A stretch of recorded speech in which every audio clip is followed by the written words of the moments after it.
Welcome to another episode of Fear the Old Lore, where we examine the English and Japanese versions of video games for more insight into their lore. In this episode, we'll focus on one of Elden Ring's most obscure characters, the Stormlord, as well as Stormhawks and the Storm in general.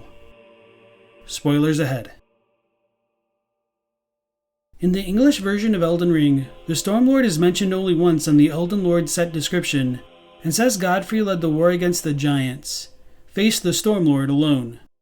And then there came a moment when his last worthy enemy fell, and it was then, as the story is told, that the hue of Lord Godfrey's eyes faded.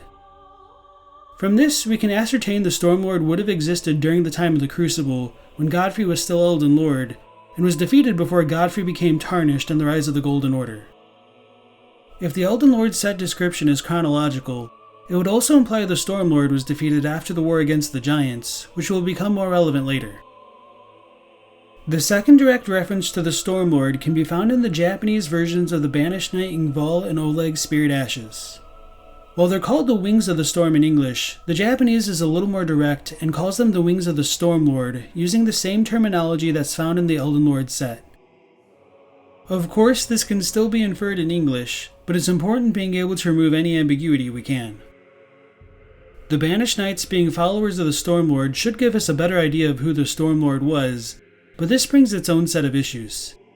Banished Knights appear in multiple locations such as Stormvale, Castle Sol, Crumbling Fair Missoula, and the Cathedral of Dragon Communion in Caelid, but their shields, weapons, and armor can be found as well in places like Fort Height, Fort Gale, Castle Morn, and all the lookout towers minus Soren's Frenzy Flame Tower in Liurnia.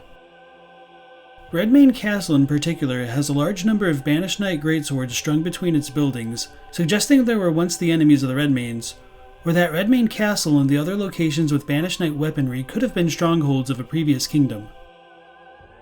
It's also possible the Banished Knight weapons could have come from defectors, since Oleg's Spirit Ashes say he was welcomed by Morgott, the Grace-given Lord. But with Ingval's Spirit Ashes saying he rejected Morgott's invitation, there is some evidence to suggest the Banished Knights opposed Godfrey in the Golden Lineage. However, if the Banished Knights were truly opposed to them, it doesn't make much sense for their armor to be on display in places like Stormvale, Leyndell, and the Round Table Hold. It's possible the Banished Knights served the Stormlord, but as Godfrey's axe says, in the days of the past a crown was warranted with strength. So it might be that upon defeating the Stormlord, Godfrey took the title and became Stormlord himself. Hence why the Stormhawk King would recognize Nefeli Lu, a descendant of Godfrey, as the rightful ruler of Stormvale. Before going too much further, I think it's important to address an issue in the Stormhawk King's description.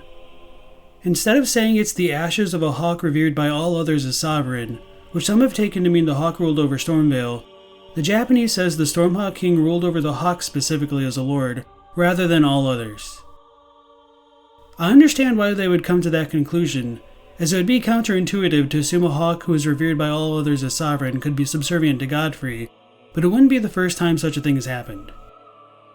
According to the Beast Claw Greathammer, the black nails protruding from golden fur are said to represent Sirash, Lord of Beasts, who went on to become King Godfrey's regent. With Sirash being called the Beast Lord, yet serving Godfrey, it would help contextualize how the Stormhawk King could be sovereign over all Stormhawks, yet subservient to Godfrey. This would align with the way Stormhawk Dean's Spirit Ashes say it faithfully rendered lifelong service to the old king of Stormvale long ago when the true storm raged, and how the Stormhawk King recognizes Nefeli Lu as its master.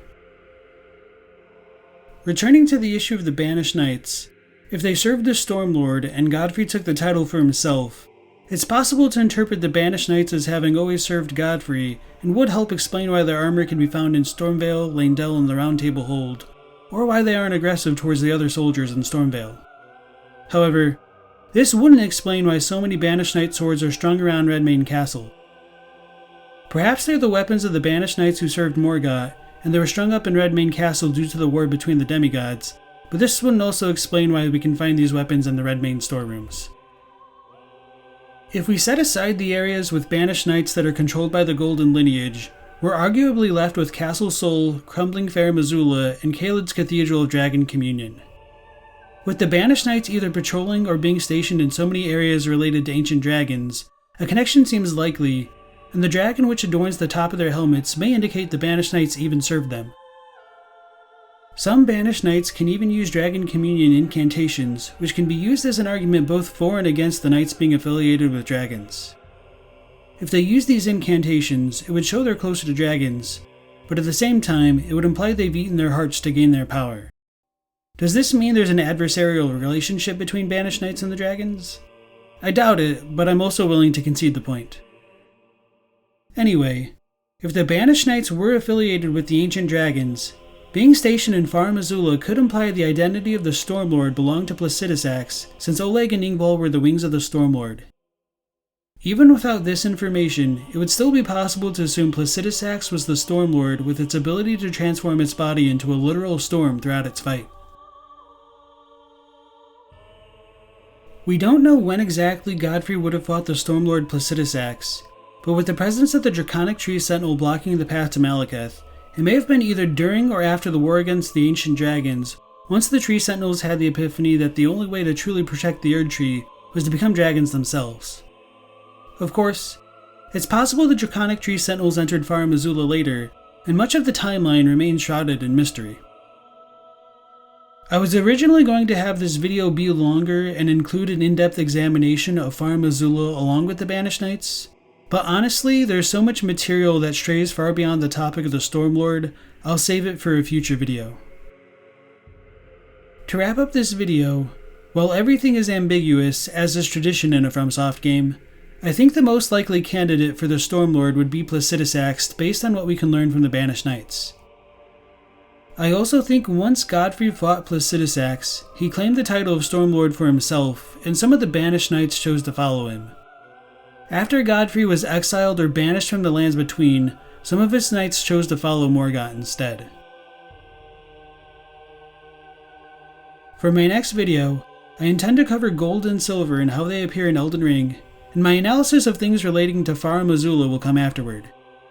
If you're interested in those upcoming videos, please consider subscribing, and if you enjoyed this one, please consider giving it a like. Thanks for watching, and special thank you to all my patrons and channel members. Your support helps the channel grow and motivate me to continue working on these kinds of projects. Until next time, fear the old lore.